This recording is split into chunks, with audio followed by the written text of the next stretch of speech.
What is a universal vaccine exactly? Yeah, so when we mean universal vaccine, what we're talking about is broad spectrum. You can think of it like broad spectrum antibiotics that work for a range of bacterial related illnesses.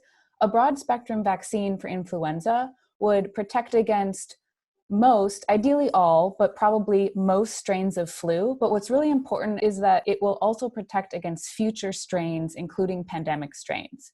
So when we say universal flu vaccine, we mean a vaccine that will future-proof us from an influenza pandemic that eventually will happen. We just don't know when. Talk a little bit about maybe, I don't want to say frustrations, but some of the challenges around process.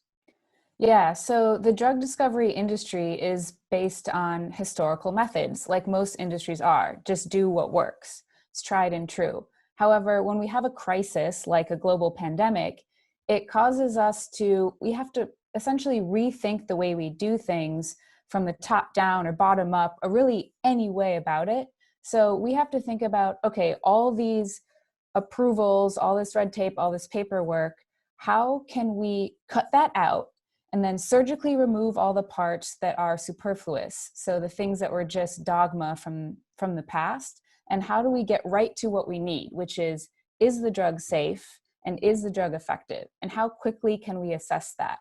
And then how quickly can we get it approved? And there's various new methods in place that we've been seeing over the last couple of months in different areas where we can get accelerated approval or compassionate use approval.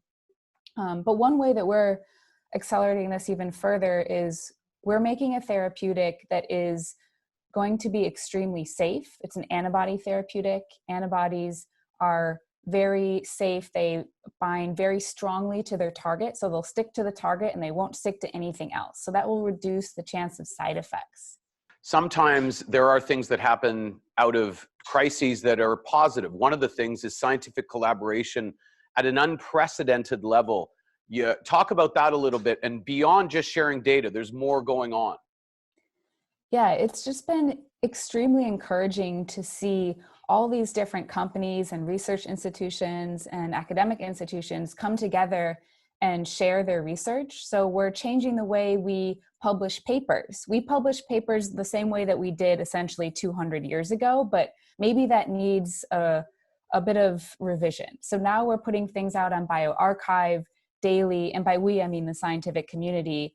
And so there is this data sharing, but it's like the way that we're doing it. And it's not just data, it's sharing physical things, sharing reagents. So sharing the bits of scientific pieces that we need to design and engineer drugs. And there's been an amazing amount of collaboration between companies that would have otherwise been seen as competitors, because the biotech world is a relatively crowded space. But it's been really, really nice to see everyone coming together and kind of working for the greater good, which is, in this case, end this pandemic and prevent it from spreading in the future.